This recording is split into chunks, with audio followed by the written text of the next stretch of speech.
This is the FRC Roundtable, coming to you all the way from Minnesota. Your host team 2052 Nightcrawler presents this weekly FRC gathering where FIRST Robotics competition teams take cooperation off the field. Share your knowledge, give and get advice, solve a challenge, or celebrate what makes your team special. 3, 2, 1, go! Welcome everyone to the Sunday night FRC Roundtable. My name is Scott Davis. I am a mentor for Team 2052 Nightcrawler. And I'm Max. I am a junior on the programming sum team. I am also the strategy lead. We would like to welcome you to tonight's FRC Roundtable. Some housekeeping stuff before we start. The FRC Roundtable is recorded for YouTube and Spotify, and we do ask that you are 13 years old to participate on the live call.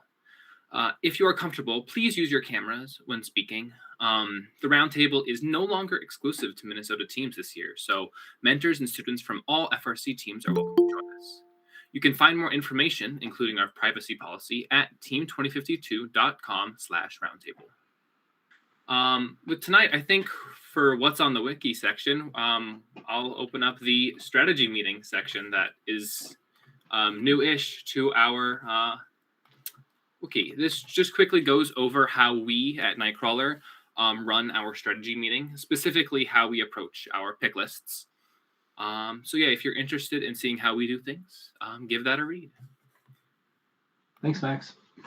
All right, tonight's topic is basically how we think the strategy for the game is evolving, what teams are doing to evolve how they play the game. If you've got a second regional coming up, we'd love to know how you're approaching that regional, what might be different from your first competition, or if your first regional is coming up, maybe some things that you've seen that has changed your perspective and how the game is played, maybe some things that you've noticed watching other regionals from around the world. And then finally, if you're doing any changes to your robot, any updates to your robot as a result of what you think the gameplay, how it's evolving, we'd love to hear about that. I know that personally, my opinion is that the gameplay for Crescendo in 2024 changed a lot from week 1 to week 6. We saw basically dedicated passers come into play for by the end of the season in 2024, as opposed to teams shuttling back and forth. So I think that it'll be very interesting to see if we think that the passing strategy is going to continue, or if we're seeing defensive strategies that make passing less viable, and we're going to start shuttling cargo or fuel back and forth across the field. So I don't want to lead into this too much, but I'd love to open up the floor for anyone who has some initial thoughts on what they've seen or how they think the game is changing from week 1 play. Anyone want to lead us off with any discussions like that? I can start off, Scott. One thing that I competed Team 3277 Prodigy. We competed at GNR in week 2. We heard a little bit of discussion on this about week 1. Robots just having trouble making it to the field and staying alive for competition. We made it to finals. Our team captain 1710, and we were against Toolcats 3276 and the Semiconductors. One of the biggest things that we saw in finals that I think will be changing in the future, or hope to see changing, is robots getting shut down. We played 3 finals matches. In 2 of them, Toolcats were shut down, and Ravonics were shut down. That was our team captains. We were shut down in one of them. After every match, our team captains were struggling to get back in the pits. I think there was only one match that in finals that everybody was up and running. Otherwise, it was like everybody trying to stay running, and if you weren't running for a match, it's why you lost the match pretty much. So I think that's something that is going to change or needs to change, is people need to keep their robots alive and well, as that's a big problem that I've seen. Bradley, what were the causes of your robots going down? When we were playing really strong defense against Toolcats and the collisions were hard enough to pop breakers, was what happened between us. Our alliance captains damage to intake was what shut them down, and then they were also out for a match. They got stuck on balls, and then I don't know what happened. When they got off the balls, they were shut down. I will share that Nightcrawler has a FTA on our team, Brian Herbst, and one of the comments that he made is that he's never seen so many pop breakers. Now, I think that generally the inspectors, I was part of the inspection crew at Northern Lights, and we do a good job of helping teams get those breakers covered so they're not hit by another robot and popped off. And so I think it's kind of a surprise or a mystery of, are we pulling so many amps that we're popping those main breakers? We have so many motors on our robots this year. A lot of teams have got so many robots or motors on their robots. I guess it's plausible that you're actually pulling so many amps that you're pulling that main breaker, popping off that main breaker. But like you said, maybe it's physical contact, maybe it's enough G-forces or something like that that's flipping the switch. Yeah, I don't know, but that was one of the comments that the FTA, who's a member of our team, had said, was that so many main breakers were flipped off during competition this year. Yeah, and at Northern Lights, our regional in finals, everyone was also breaking a whole bunch. I believe in finals 2, our alliance, we played with 6907, the GOAT from China. And I think we had one point had both them and our defense bot in our opponent's alliance zone, and there was so much damage to the GOAT's robot. Like, their intake was really busted up after that match, and like they had to e-stop because of how much like power. I think they said they got down to like 7 or 8 volts at the end. That it's just, the defense is utter chaos and very, very destructive.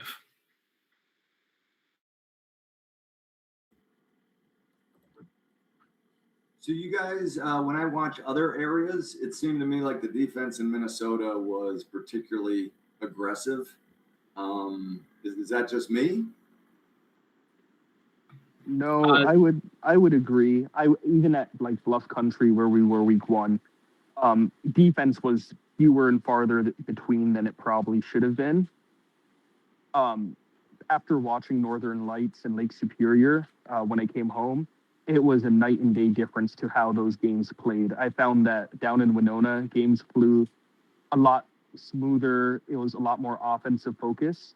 And we didn't have a whole ton of issues per se. There's the obvious intake damage that every team was facing, not just us, but a lot less robot to robot damage than I think anyone else saw at most regionals. I would agree. I've watched 4 or 5 finals in different places, and I think a biggest thing is how good your second pick driver is, how aggressive they're willing to play. I've seen a lot of finals where the defense bot is kind of just gently tapping and gently pushing people. Whereas when we played defense, and we broke our hopper, like split in 2, we were full on running from one side of the alliance wall all the way to the other to hit the person to try to throw off that shot. Otherwise, you just can't push them around. So it just kind of depends on how hard that second pick is willing to push themselves. Yeah, I've been looking at a lot of defense bots, and actually one of the main things I'm seeing is that it's a lot about weight. There was one robot, I forget their number, but they had like a milk crate filled with a cinder block and like solid aluminum blocks. And they did some amazing defense, but that's the kind of I think if you're going to do a defense like focused bot, you kind of have to just max out on weight, because otherwise you're pushing around bots that have upwards of 40 pounds of fuel in them. So you have to be as heavy as possible in order to push around those heavier bots. I'm biased because we're an offensive bot. At what point are we into combat robotics, though? If you've got a cinder block in your robot. Well, the cinder block was for weight, but yeah, I see where you're coming from. They did actually in one of the team updates update the definition for combat robotics to make it have to deal with intention. So like if you like unintentionally enter someone's frame perimeter and cause damage, I think I don't know. They updated the definition to deal with that. I think after week one, Sam, who's one of the mentors for Megahertz, was on, and he said, I want to apologize for how aggressively our team was playing defense, and he was really lamenting the fact that the rules almost force you to do headlong contact because you can't push a robot around without running into a pinning penalty where you didn't have to back off 6 feet. And backing off 6 feet actually can be pretty tough in that alliance zone if you've got 3, 4, 5 robots down there. So the alternative strategy is just back up, hit them as hard as you can, back up, hit them as hard as you can again, which is not probably what First was anticipating when they were trying to make robot to robot contact less. I think that was very astute and honestly a GP kind of recognition of the fact that, hey, the way that we were forced to play defense was hurting other robots. Yeah, well, it's kind of like basketball. You play as aggressively as you can until they start calling fouls, and then you back off. While we're on the topic of pins, I noticed it a lot more when I was watching GNR last week. It felt like the pin calls were somewhat egregious in the sense that I would see a team make contact once, and then they would back off, start getting their 6 feet away, and the ref is still calling the pin as they are moving away. And I don't know if that's a trend that people have seen elsewhere, but it felt very vigilant to preventing that type of gameplay, which felt odd with how much damage there's been. Being at GNR, I felt like I didn't really notice it as much. We played defense quite a bit. Our alliance partners played some defense. I don't feel like there was a few times we got fouls on, but most of the fouls were inside robot contact, just because when you're moving, you have parts that are coming out and that contact. I do see a little bit what you're saying, but I don't know if we felt it as much as the fouls actually being called. But I would say that it definitely encouraged the ramming strategy is the most effective, and it's the most encouraged by the rules. Yeah, and part of me is making it like all of this inside frame contact, which is where most of the penalties are coming from what I've seen, is it's either you're hitting a robot that's against the tower during endgame, or it's inside frame perimeter contact. I almost think that it might be worth it to have very high bumpers, like you max out the height of your bumpers just to make it as unlikely as possible that someone's going to enter your frame perimeter. Also, because the height of the fuel is right at that same height of the bumper, so that a lot of intakes are high enough so that they will go over the bumper, over like everyone else's bumpers. It just is, I don't know. I feel like it's a bit of a recipe for disaster. Yeah.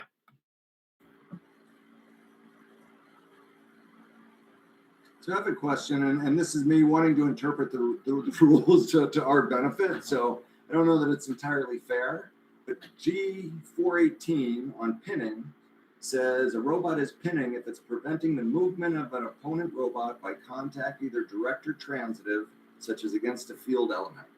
So if you were up against the tower and someone rams into you, are you not momentarily pinned?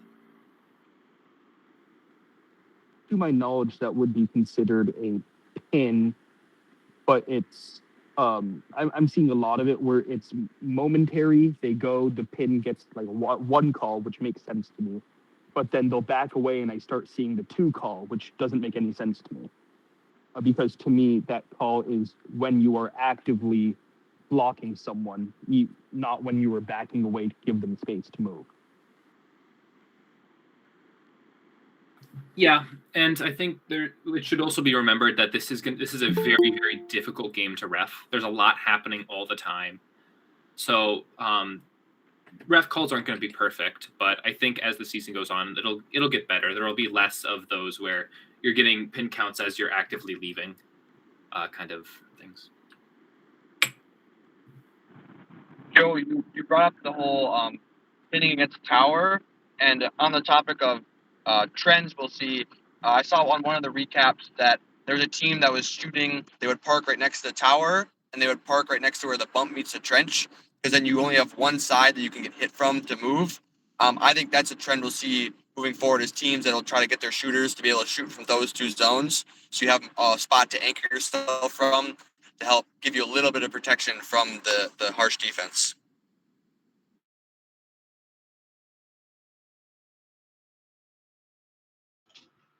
I'm curious what people think about starvation. I know that when we had our talk after kickoff, when we were talking about what do we think the game strategy is going to be, starvation was one of those things where people are talking about gobbling up all the balls, get them all in your alliance zone in order to keep them away from your opponents. Has that played out for anyone? Has that seemed like a strategy that has ended up working well for any team or against any team?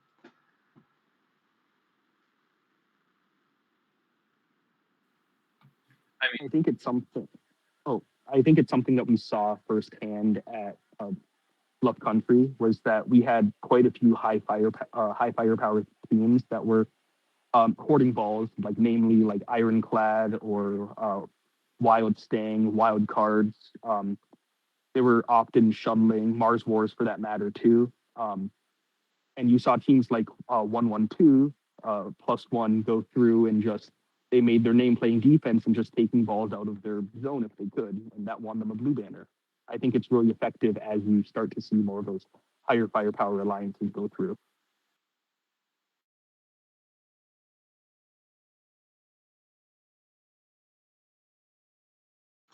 One of the comments that I heard mentioned, and I honestly don't remember if it was on a roundtable or talking with somebody at the regional, but the idea, I think the comment basically was that if an alliance is hoarding balls to the point where it's affecting you, that probably means that they're not scoring very much. So they're doing a very good job of hurting the balls into their alliance zone, but they're unable to be able to shoot well. And so they're not scoring very much during their shift and putting those balls back in play. I think that's definitely was true of a lot of week one regionals where teams were certainly better at getting the balls back into their alliance zone than they were in scoring them into their hub. We saw in Duluth at Northern Lights, we saw several matches where the human players scored more balls than the robots did. And so I don't expect that particular problem or strategy to continue to play out in later weeks. But I thought that was a very good observation in the early weeks that if alliances were successful in hoarding balls through the entire match, it probably meant that they weren't very good at shooting. Now, as we get up into the better teams and we see teams with turrets that can constantly feed back into their alliance zone, I think that'll shift a little bit. But that was an interesting observation that I heard someone say last week or the week before.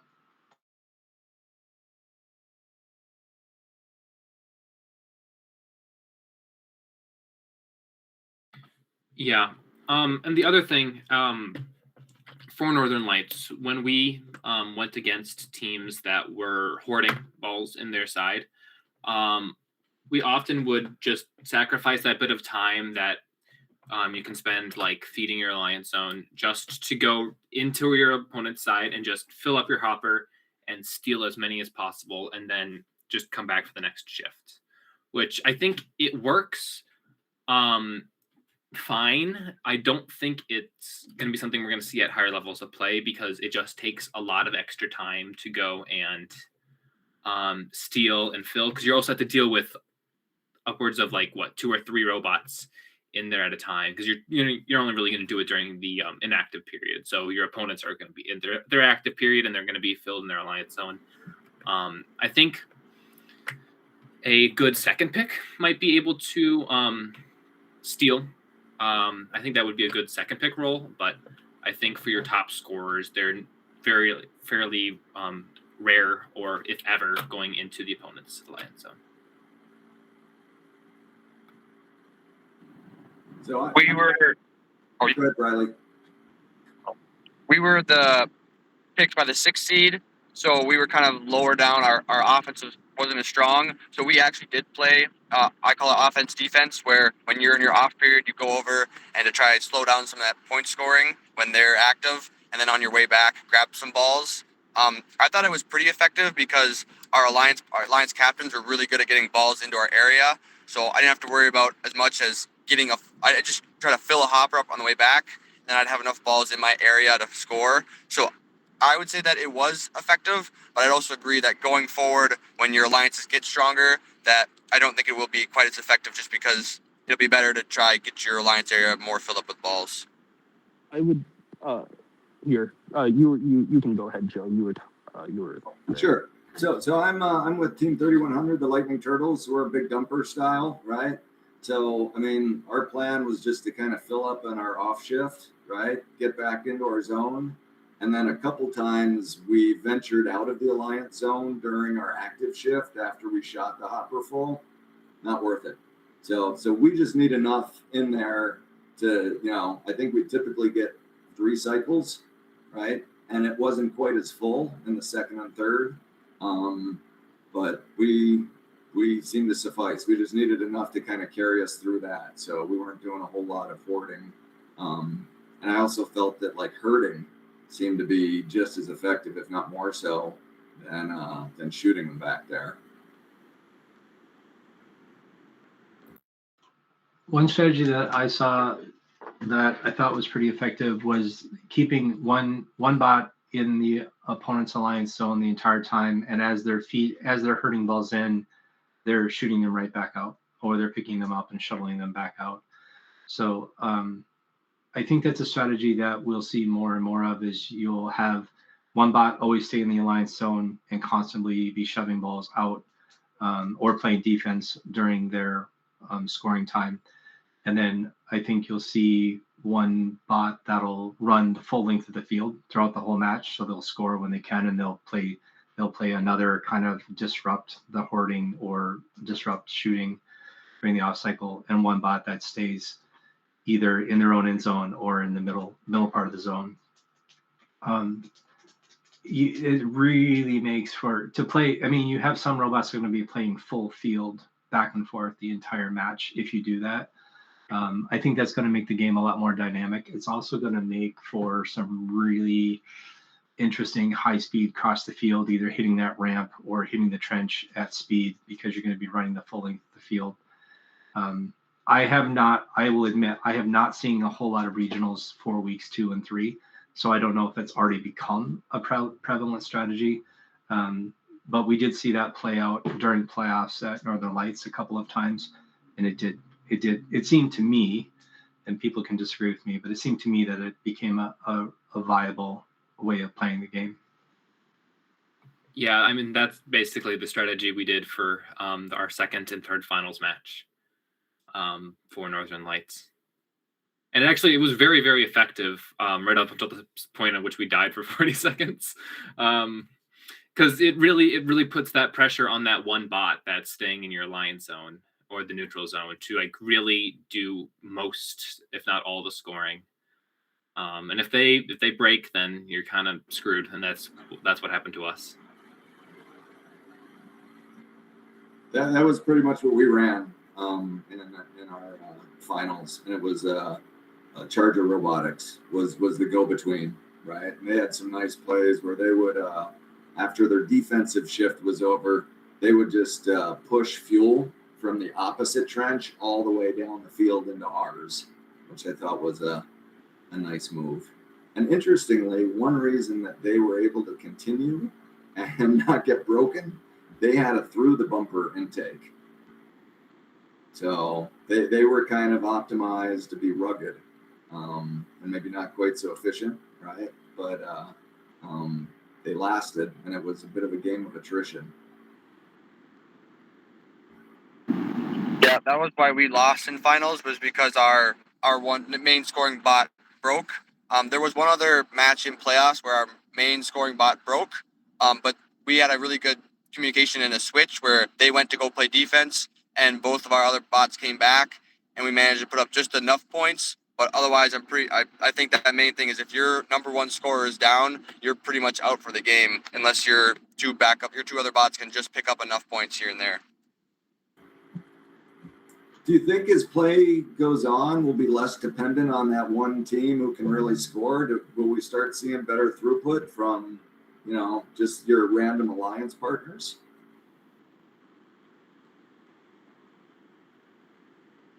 I think at definitely come champs, your number 1, your 2 will be able to carry your team, especially your high seeds, but I think even all the way down to your low seeds.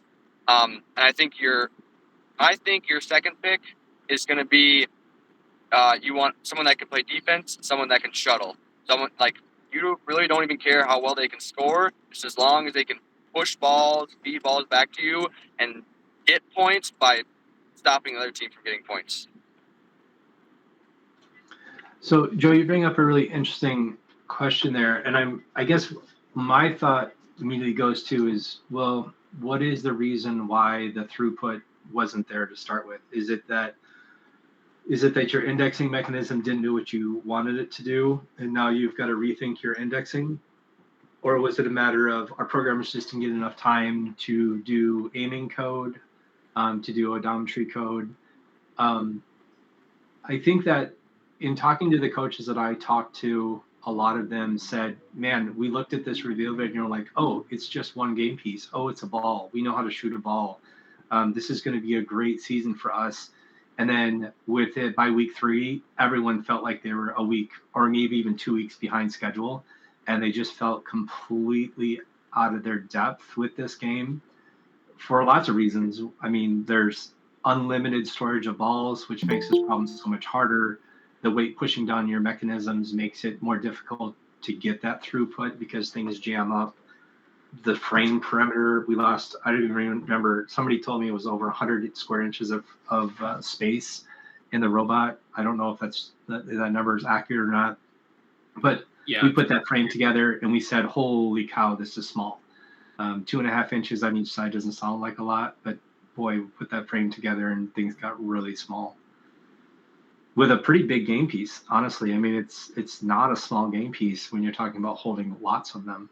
So I don't know, Joe, I'll throw it right back to you. What do you think? Do you think more time with the code is going to be the answer to that? Or do you think there's a lot of reworking mechanisms to get more throughput? If I had to come up with one reason why I think people were not successful early, they built turrets when they did not have the capacity to, right? A lot of this sport is the art of knowing what you can pull off. And I saw a couple Andy Mark kind of out of the box turrets, but that means you got to figure out your energy chain. You got to figure out all your vision code, and dreaming of being a shoot on the move robot that's advanced stuff. So I think too many people bit that off. So will they be better? Hopefully. You don't need to shoot on the move if you can just at least get your turret to aim. But you've still got to deal. I've never built a turret, and there's a reason, because I never thought our team could pull it off, right? But figuring out when to spin back around, right, so you don't kind of rip your energy chain off, that's tricky stuff. And I don't know if that's in the mid-level teams' wheelhouses. So. Yeah, our team, we bought one of those Andy Mark turrets so we could do programming prototypes. And I think me and some of the other programmers spent a good 3 weeks while the build students were prototyping and building the robots. We spent a good 3 weeks doing all of the turret stuff, from the Chinese remainder theorem to how to determine your at what point do you wrap, and how do you tune a PID turret, and also the fact that because of the energy chain, when you move in one direction, it requires more effort than to move in the other direction. That was a fun problem to figure out. We actually ended up putting some G on the PID, which is what you use for an elevator and an arm, the gravity constant. Although we eventually removed that because we just figured out if you turn the P up high enough, it doesn't matter. But yeah, so many problems. Oh, and then also we have a limelight on our turret, and that was a good week of figuring out how to do odometry with that. So yeah, it took us a long while, and then that was just the prototype, and we had to kind of reapply it to the actual turret once we had it.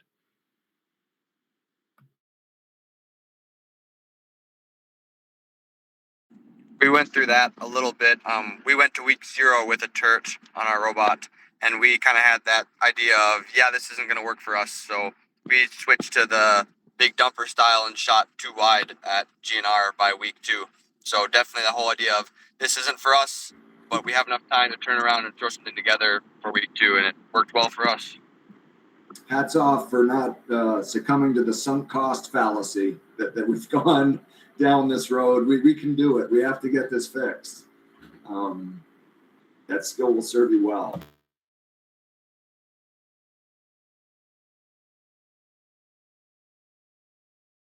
Well, so once we're talking about making changes to the robot, anybody here making significant changes to the robot or want to share what changes they are planning to make to the robot, assuming that either you've got another competition coming, whether it's your first one and you're reevaluating, or you've got a second one coming up.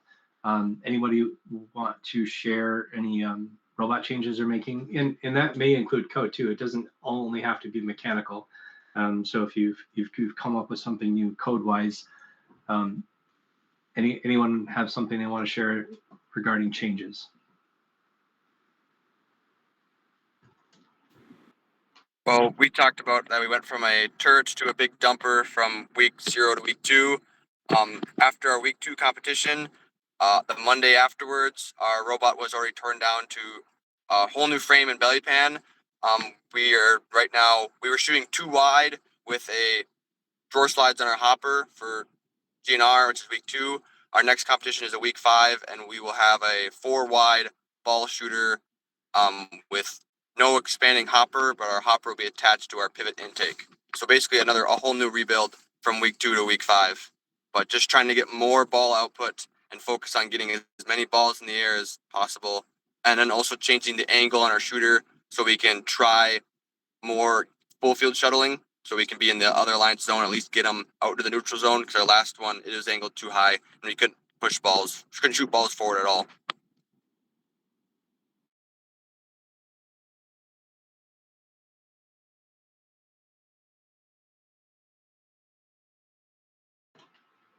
Anyone Yeah, else? Go ahead, Max.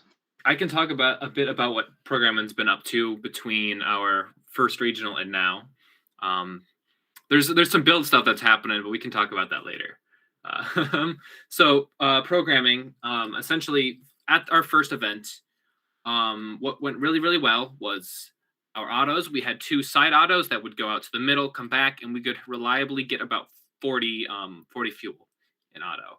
I think there was a couple matches though that we did get upwards of 60 fuel, which was awesome. We would go over the bump, and then about 7 fuel would fly out. We're working on a fix for that, but now we've got a lot more autos. So we have a center auto now. We have autos that after they go to the center will then go and get either the depot or the outpost. And now tentatively we've got some shoot on the move autos that should maybe work when we get shoot in the move more than like 50% accurate. Yeah, that's what our programming team has been working on. Max, we got the okay from Kevin to share the build stuff. So for those on the call and listening on the podcast, our build captain Kevin was unable to attend tonight because he's working on a physics project, but he did give us permission to share our plans for the physical part of the robot. So Max, do you want to share what's up with that? Sure. Yeah. Okay. So because we qualified for champs at our first regional, because we were a finalist and we got EI. So we're going to champs. Yay. We essentially figured out we have an entire build season between week 1 and champs. So we kind of are treating it like another build season. It was made the decision that we were going to build another robot. Well, mostly build another robot. So we're going to still use our week 1 robot for our week 4 regional. But then after that, we are going to move the core components like our intake and all the other stuff we're keeping from our current robot onto a new robot that is currently being constructed by our build team. That new robot is going to be a drum style dumper. So we're going from turret to dumper, which is a pretty big change. But actually, software-wise, it's very, very similar because instead of telling the turret which angle to face, you just tell the robot which angle to face. And a lot of the mechanisms are very, very similar. Code-wise, they just have more motors. The intake is basically the same. I think there's a couple small changes with motor positions just to keep it like fitting within like the frame and all the new components. And then we're going to have a vertically expanding hopper. So kind of very much inspired by Citrus. One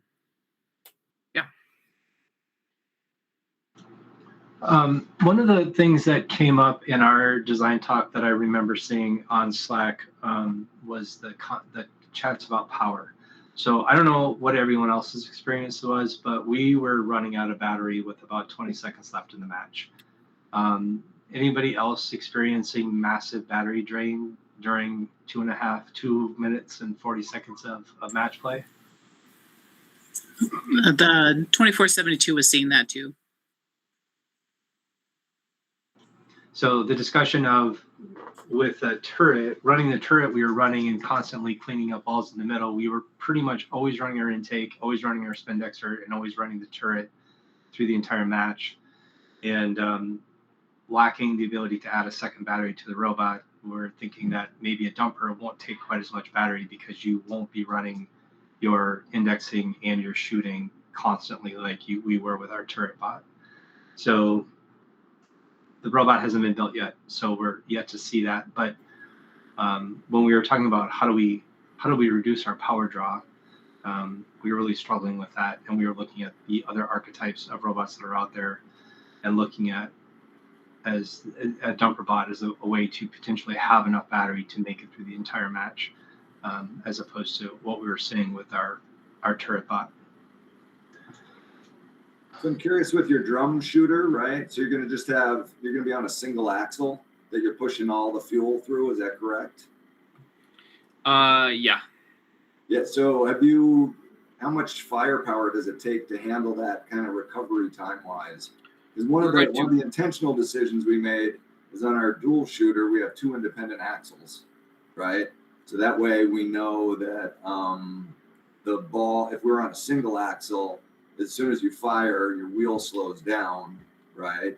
And if the next ball comes in, right, you're going to shoot a little bit short. So I think that helped our accuracy. It makes it a little bit more complicated and probably affects throughput a little bit. But I'm curious if you guys have run the numbers and can make that work with just enough horsepower. Yeah, so we have 2 things that we're going to do to try and mitigate that thing. One, we have a flywheel. I think we have it's off of it. It's not directly on it. It's massive flywheel. I think it's like a 5-pound flywheel. Scott, you might know. No? Okay. I think it's about a 5-pound flywheel. We also have 4 X60s driving it, so that helps a lot. Yeah. Yeah, and then also the stager that leads up to it is designed to be able to get them up to a decent speed before it gets there. So you don't just go from 0 to shooter velocity. They come in with a bit of velocity, so you're not draining it fully from the shooter every single time. Yeah, it's kind of interesting. So we don't have much of a flywheel at all on ours. I mean, ours is like I think the whole wheel that spins weighs its moment of inertia is like 2 pounds or something. So we are running it with a single neo. Each of our shooters runs with a single neo. And if you're talking about power drain, so the trade-off is if you want to spin down your shooter, right? You'll be able to do the massive dump with the flywheel, but the spin up time becomes a lot longer. So you get into this kind of yin yang of all these kind of design trade-offs that are kind of tricky. So yeah, Nate said it's a 20 inches squared per pound MOI for our. Okay. Or 20, yeah, that's 10 times ours. So you got more motor there. Yep. Oh, Nate. Yeah, we use the same tool. But I find that tool kind of the recalc tool seems there's something janky when you put in the custom MOI. I don't know, things get weird, but I have no doubt you guys have handled it. I'm just kind of curious. I'm eager to see how it will come out. So, I am too. Yeah, I've been looking at the CAD a lot over the last couple of days, and it's looking very, very cool. So it'll be a fun rebuild for sure. Well, and I think the archetype is very effective from the matches I've been watching. So I don't know if you guys saw. Did you see any of? I think it's 2481 Robo Tiers. I think their hopper capacity is like 100. So when they hit, it was a lot, but they were tippy, and I think they lost 3 matches the whole tournament. 2 of them being in the finals, and both were because their intake broke. So, well, I mean, the intake is the one like really, really solid thing we have. It got hit so many times at Northern Lights. In finals, it would constantly be like defended. People would ram into it, and I think we had one small little crack on it throughout the entire event. So. I think the intake is like that one part that is really Max, been working great for us. You better be knocking on some wood. Oh yeah, I am very much knocking on wood over here. One of the other things that this rebuild for Nightcrawler has done is that we've had to go away from the Rev PDH to the CTRE PDP because we need spots for more motors. Yeah. I think the CTRE one allows for 4 more motors. Is that right? Than the Rev? With it's got 24 slots, but you also have to power your radio and Rio and stuff off of that. So you only get 21 slots for motors compared to the Rev, which is 20. And we are using all 21. But most of those are for like the hood and the extendable hopper and the intake pivot, which don't require as much power. And then also crazy amounts of Krakens on shooter and stager and rolling floor. Is anyone else making major changes to the robot, or even just minor things that they are adjusting? I know that Inconceivable's on the call, Centurions are on the call. Anyone else have anything that they want to share with what their team is up to?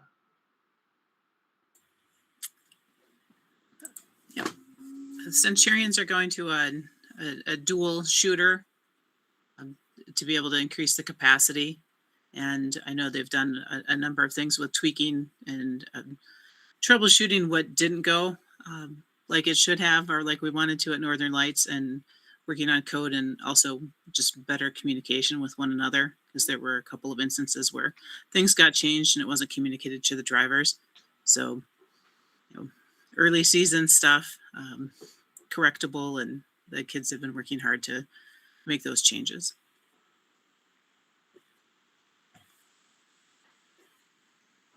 Anyone else? I see a fair number of names on the list that I'm sorry, but I don't remember what team you're with. But if you want to pipe in and share, please feel free to.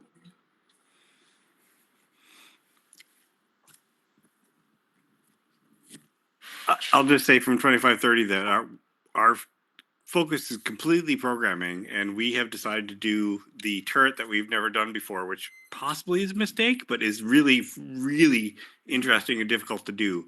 But honestly, it's all up to programming to make that really work, because it is not easy, and could be awesome or could just sit in the corner and do nothing. So I think that's our biggest deal.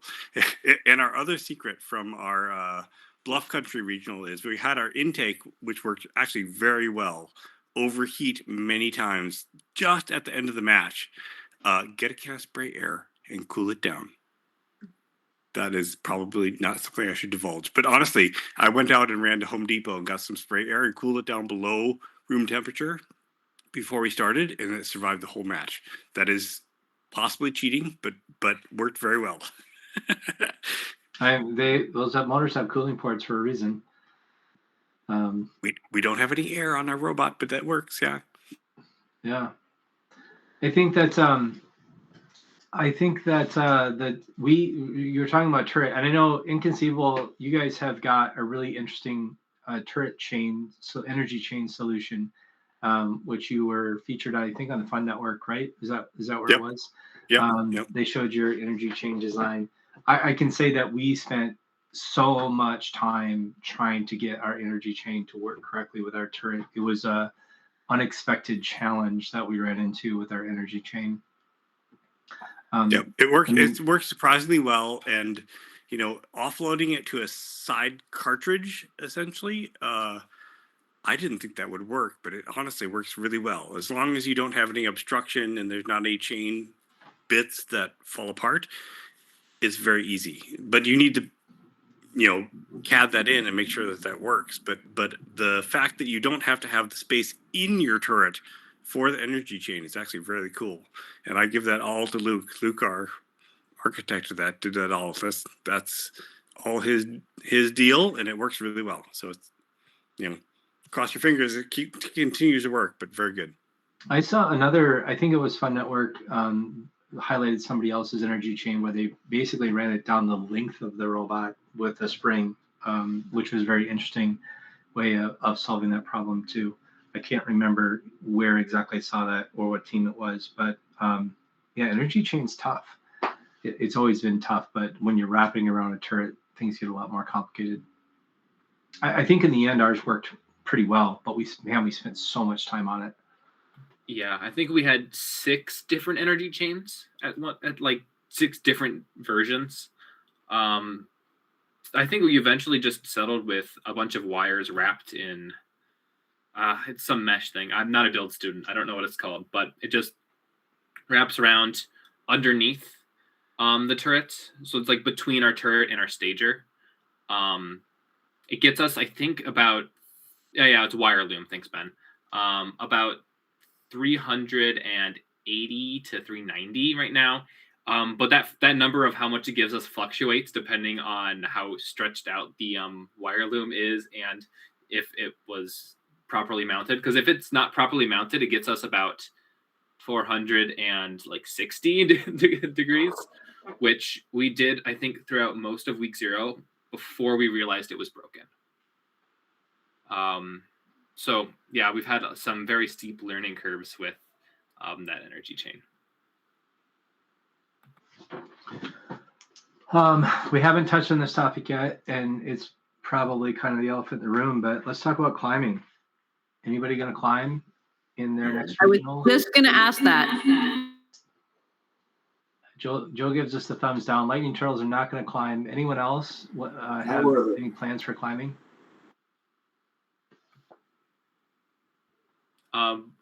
If we have time, we'll put a hook on our extendable hopper for our rebuild, and that'll be it. It'll be that if we're going to climb, that's how it would be for the rebuild.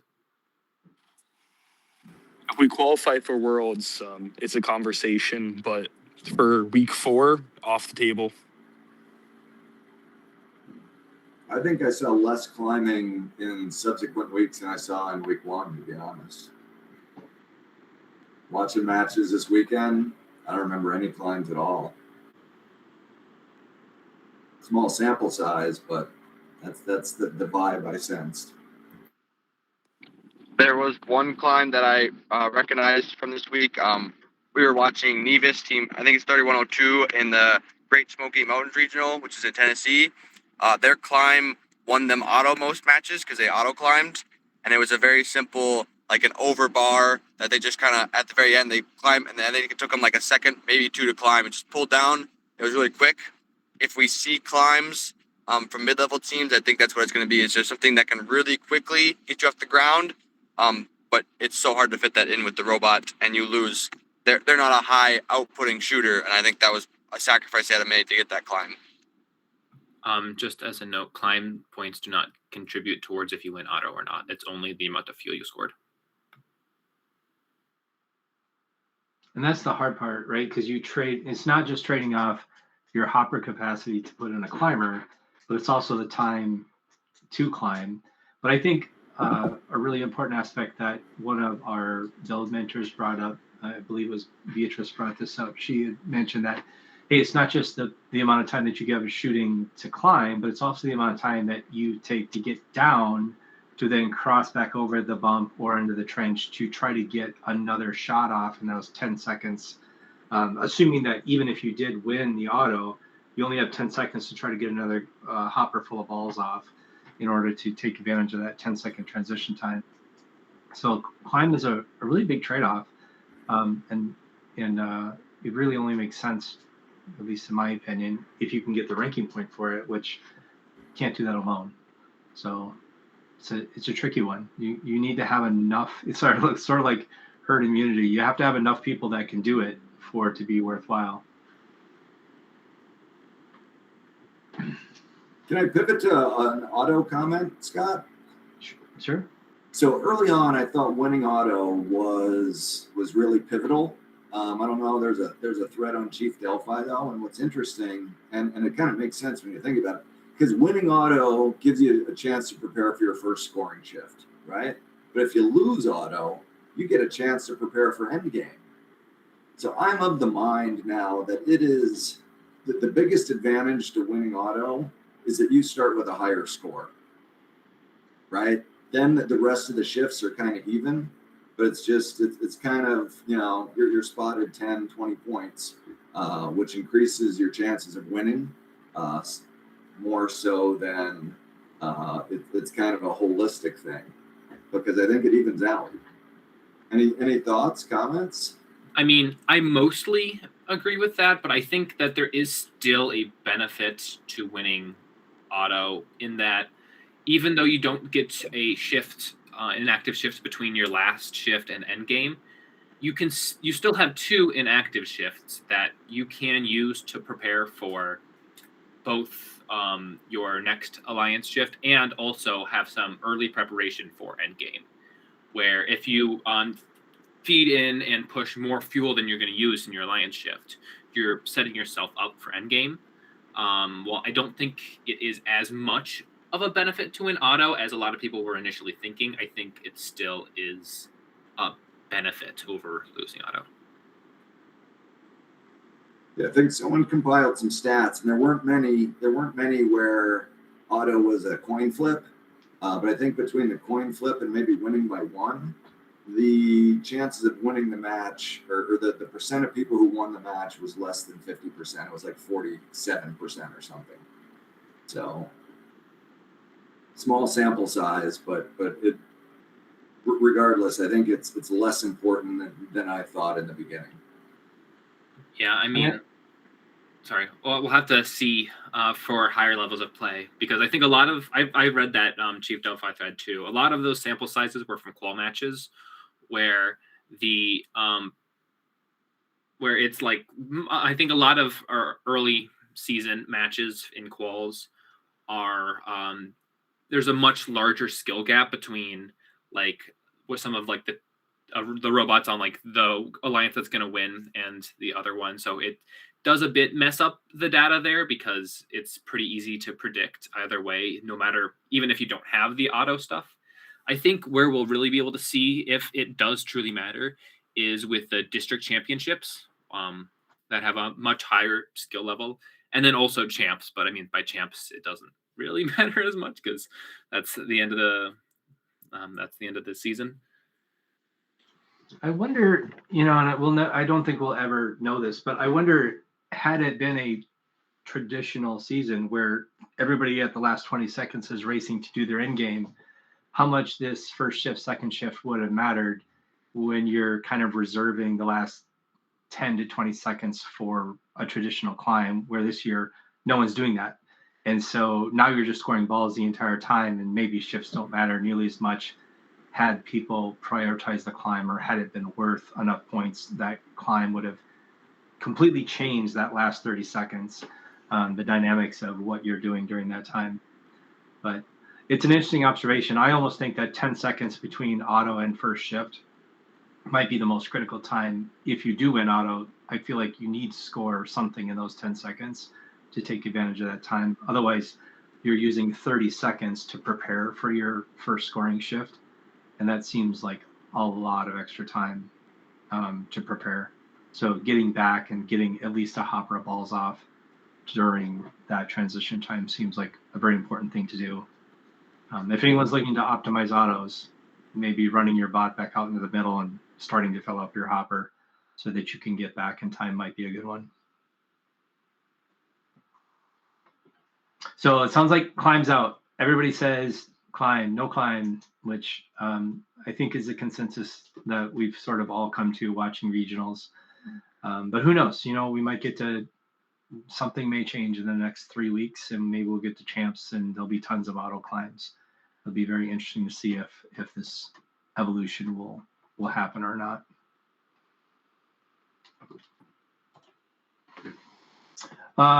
I feel like we're running low on what are we doing differently. Does anybody have anything else they want to chat about with the how they're going to play this game, how their drivers are changing the way they drive, things you're changing on your robot, things you wish you would have done differently maybe. I don't know if anyone wants to admit that or not. Anyone have any other topics on this? Otherwise, I'd like to shift off and talk briefly, maybe not so briefly, about the LEGO announcement. Any final things on robot changes? Okay. Max? Sorry. I can quickly talk about some things that I've been working on that I would like to share because it is very much strategy related. A little project I was working on over break here was a fuel density map, which I showed you, Scott, at the beginning of the meeting here. Yeah, go ahead. Share your screen. Yeah, hold on one quick second.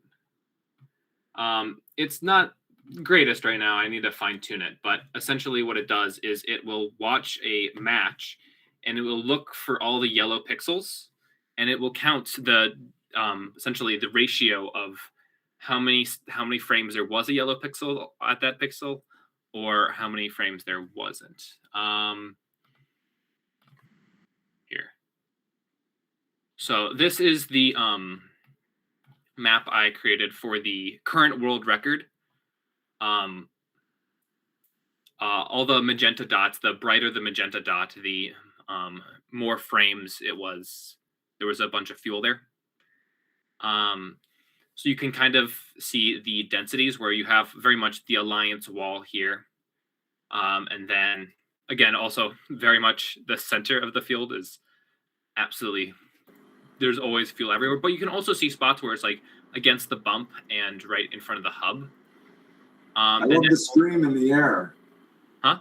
The stream in the air is the best part. Yeah, I know. This was because this was the citrus bread match. So there's just a constant stream here. And then also right out the edge, you can see the 4 channels it divided into. Coming out of the hub. Also in this match, you can see a bit right here that there was a referee walking by. The head ref was walking by with a yellow shirt on. Or actually, it's down here more, like you can see there. But yeah, this is a project I've been working on. I'll probably post something on Chief Delphi, probably within a week. But yeah, this is a project I've been working on for tracking where the fuel has been going during matches. I think what's really interesting here is that you can see the obvious path where trenches are being cleared out. I think that's really interesting how the trench path seems to be getting cleared out a lot. Yeah. All right. Just wanted to share that. It's very cool. I know that Clay, a mentor with No Mythic, has also done some match watching using either AI or OCOs. No, I forget the name of the open source library now that does image tracking, but he's been using it to try to kind of do AI type of scouting, or maybe AI is not the right word here, but to do automated type of scouting of which bots. So I think he's picking up the numbers off the bumpers and then also trying to count how many balls are made and missed. Yeah. It's very cool. If you haven't seen a video of that, keep an eye out for it because he shared it in a few different places, but I don't know how much of that has been public. But really neat stuff. I mean, the amount of things that we can do now with this image recognition software, very cool. Good stuff, Max. All right, last call. Anybody else want to chat about how the season's gone so far, about Rebuilt? Let's talk about FRC. Anybody want to talk about Rebuilt FRC? All right. I'm really curious to hear what people think about this Lego announcement. So for those who didn't hear, First and Lego have both announced that next season, the 2026-2027 will be the last FLL season with First and Lego in partnership. I believe Lego alluded to the fact that they're going to continue some type of a competitive Lego league. And First has announced that they will be pursuing a different type of competition for K through 8 to replace Lego. I don't know much more than that. I don't know if anyone else has any other information that they've seen. Anybody have any thoughts about this change? Our Nightcrawler currently doesn't do anything with FLL, although it has been a goal of ours. We've actually bought FLL kits to try to prepare for that, which we've been using for Unify Robotics. And now I guess we won't be using it for FLL. Stacey, it looks like you have some thoughts. Yeah, we currently have 2 FLL teams at our middle school, and we were looking from our booster standpoint to expand into the elementary school area, which obviously that is on pause until they figure that out. And I'd likely at our board meeting next month, we'll vote to go and expand it into FTC. So there'd be something available for our middle schoolers, after next season. And then wait and see what is next. Anybody else have any thoughts about the FLL announcement? I'm barking down up the wrong tree here, running down the wrong path, but I feel like a lot of teams that have such a big investment in Lego are probably going to continue with Lego. I don't know. I just feel like it's such an accessible platform, especially at the elementary school level. Mm-hmm. Elementary schools are just so familiar with Lego. It's Lego. So I don't know. I think and honestly, I'm not sure. I know that there's a lot of debate over if you're not doing FLL and you're not doing FTC, you're going to have a hard time with impact. And some people say that's 100% true, and other people say it's 100% false. And it's just hard to tell. But robotics is robotics. So I feel like, I don't know. I feel like the teams that have already got a big investment in Lego will probably stay there. But again, we're not doing it. So it's just a guess on my part. Mark, it sounds like you got something to say.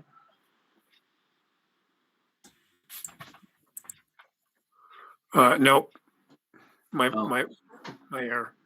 Okay, you had your mic. You turned your mic on, so I thought maybe you were going to chime in on that. No, I was just inadvertent. Okay. Anybody else have any thoughts on this? I'm very curious to know what this might turn out to be, and I don't know. I don't know what to predict here. Be very curious to know if First is going to try to do something from scratch, if they're going to look for a different partnership. It's hard to make an investment in a new platform, so it'll be curious to know what's going to happen here.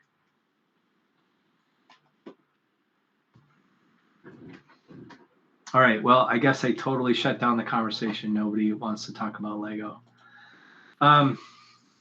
Well, I think we're out of topics, which I'm very happy to end early here. Does anybody have anything they want to share just in general about how their season went this year? Expectations for how the rest of the season is going to go? Anybody else struggling with how to keep their half their students, maybe more than half their students, busy for the next month or so? I know that we are. If anyone has found a way to keep their students busy through the end of the season, I'd love to hear what you're doing.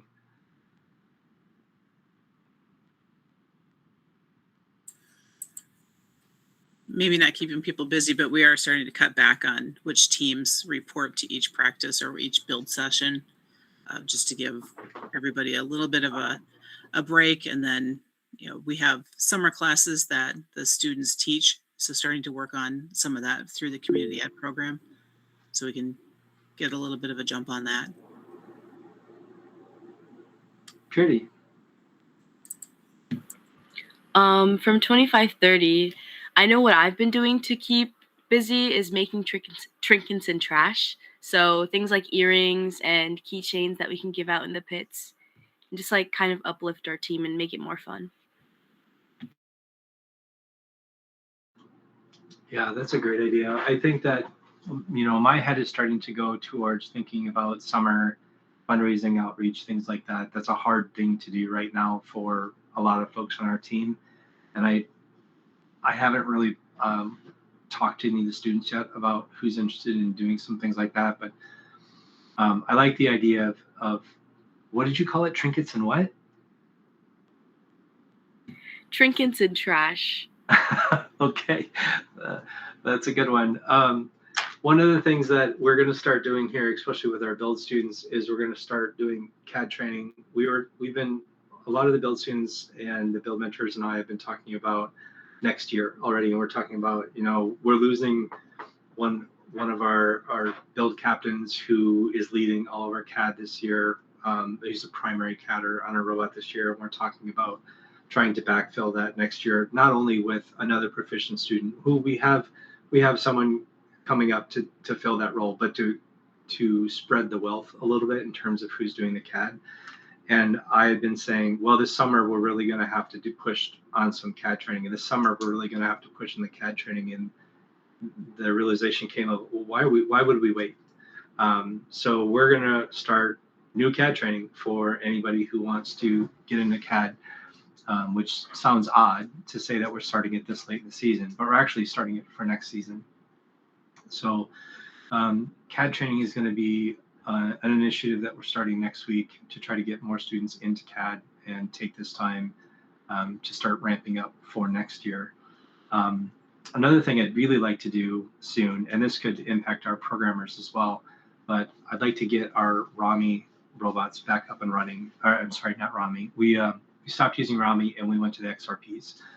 We still have our RAMIs, but the idea of that designing 3D printing custom mechanisms and parts for our XRP robots, and then building a little mini game for that, which could potentially get our CAD students something to CAD these little mechanisms that we could stick onto an XRP or a RAMI robot, but then give our programmers something to do as well.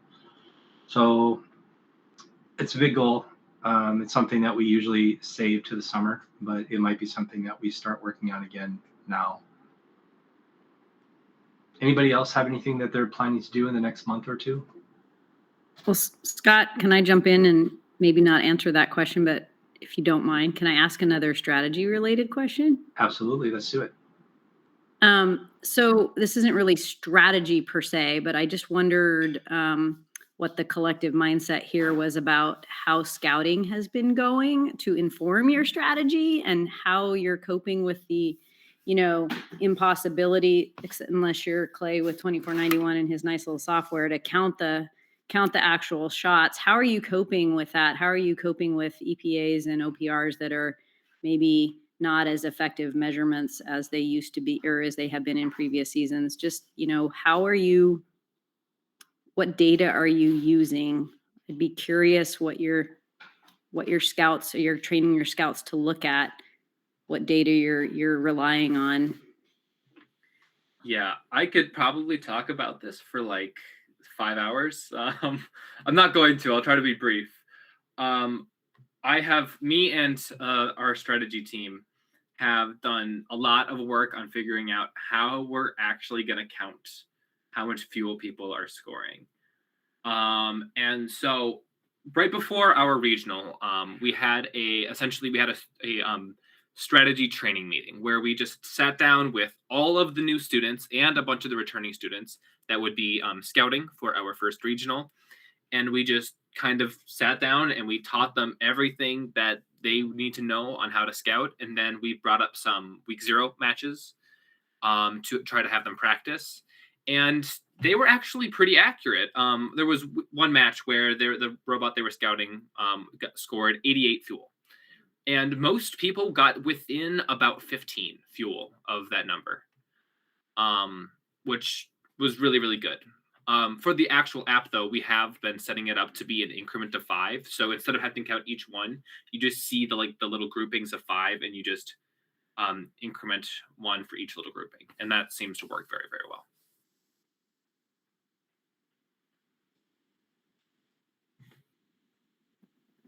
From a lower resource standpoint, we have a much smaller team. We work with a few other teams to get number data. But what I told my personal team that I want to look for, because we were getting close to that area we might be picking, was the main thing is just look for consistency. When our bots breaking down, are they running for all the matches? Because again, that's the biggest thing I see during these matches is if a bot's running the whole competition, that's a really, really big plus. And especially in this competition. So that's like one thing I've been really focused on is if their intake broke, did they fix it? If their swerve stop, anything that goes with them shutting down or not working for a match, I'm kind of trying to diagnose it and pick it out. Bradley, that's a really good comment tonight. You just made me remember that in the weekly email that I sent out about this week's topic, one of the things that I mentioned was how do teams that can't score 100 balls a match stand out? So I'm curious to know if anyone has any thoughts about those lower resource teams, how they can change their bot or how they can change their strategy so that they really stand out in a competition going forward, even if they're not a bot that can put up 100 balls a match. What advice do we have for teams like that? Besides, make sure you're running the entire match, because I think that's a fantastic piece of advice. I mean, I can I'll talk about. chime in. Oh, did you want to go? Yeah, if you don't mind. I was talking to 3042 who I coached, years ago, and they were having trouble. And I'm like, play defense, show you can herd, and develop an auton that scores. I'm like, not many people were doing the depot. I'm like, if you had one where you just, shot what's in the depot, you don't have to kind of do a whole lot of vision aiming there. You're pretty close. I think that's a great thing for a low resource team to try and do. Is an auton that scores and then just learn to play the game well. Yeah, I was gonna say when we do scouting stuff, the first thing we look at is we always look at our scouters' comments for what matches did they play defense, what matches did they feed or herd, and then we just go and watch those matches to see how their driver skill is. So I think driver practice is the one thing that if you want to stand out, that's the thing you do between your competitions. If you're not improving the robot, you're doing driver practice because it helps so much. Just a little bit goes a very long way. You only get like 20 minutes of play time every competition. Especially if you don't get into playoffs, you don't get very much. And just an hour of driver practice goes so far. So practice, I guess. I'd have to agree with both Joe and Max that, hey, yeah, you have to have a drive practice is number one. I'd pick someone who has a better driver than a bot that can score a little better any day. And then play a match of defense. When we were looking at our pick list, we were down to 2 robots. It was Quantum Mechanics and Chaotic. And I said, I've watched Chaotic play defense, and I know that they can play defense. And that's what made the difference between the pick is they can play defense, and they're our second pick. So that's why we're picking them.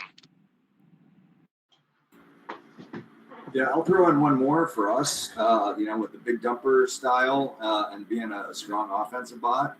We're looking for someone who can play counter defense. That's what our first pick did for us. They kept the other robot off us. And we got a big old hopper full. I mean, we need our 8 seconds or whatever, and we can, drop 40 points. So that I didn't see a lot of skills in that on the field. From most robots. So I think that's something that teams could also learn to do is support that first alliance. And we we probably need to do a better job at explaining what we need to help educate them. So I tried to use a sports analogy with a member of our team because it's like guarding somebody in basketball or soccer, yet she'd only done swimming and horseback riding, which I think is kind of typical of robotics students. Not a lot of team sports to fall back on for those analogies. I thought it was kind of funny.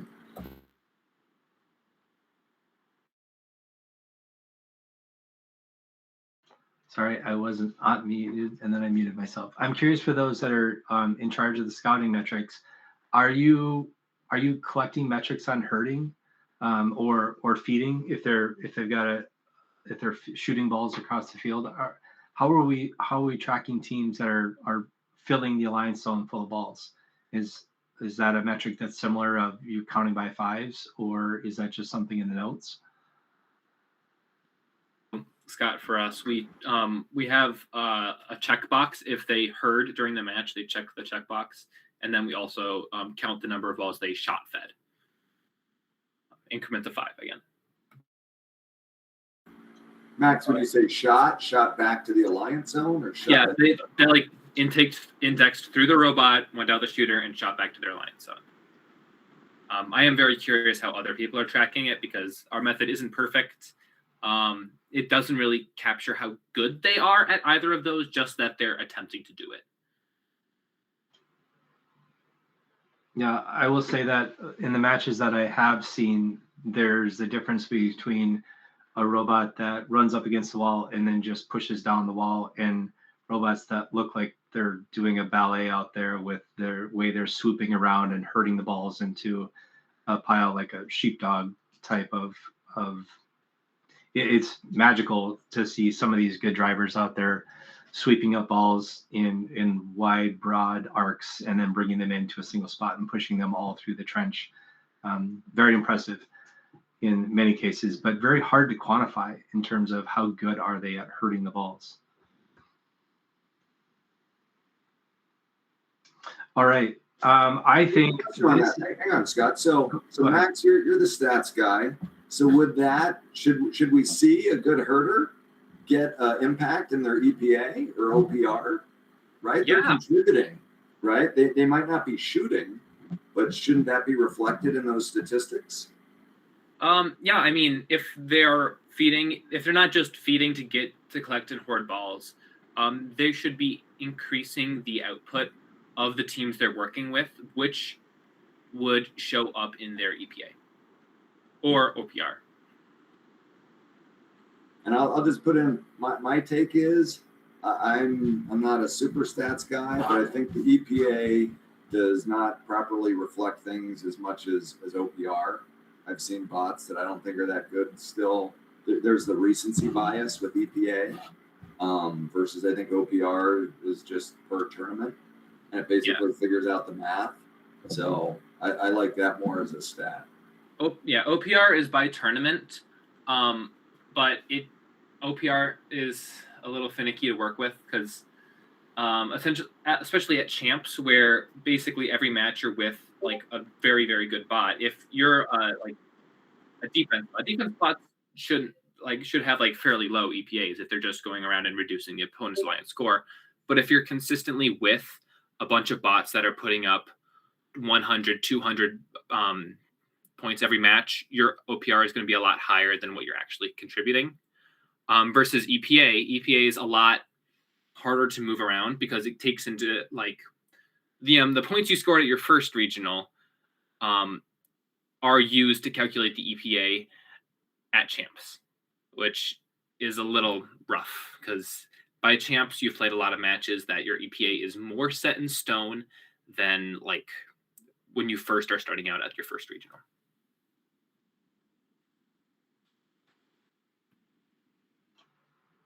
All right.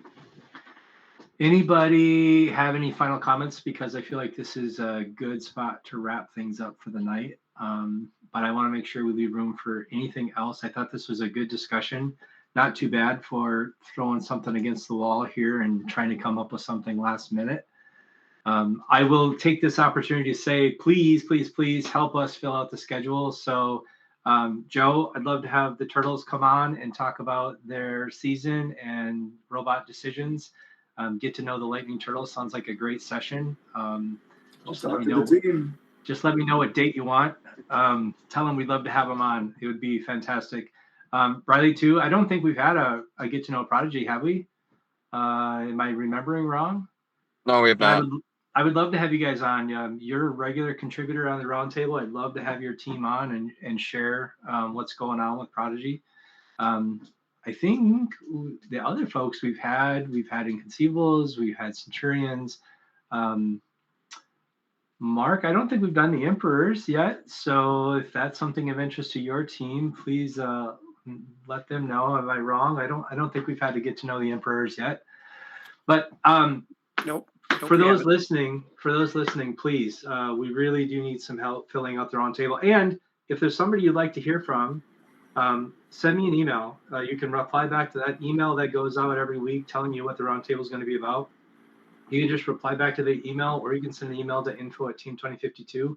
If there's a team that you'd like to hear from, I will send them an invite if I can find contact information for them. Or if you have contact information, please pass it along.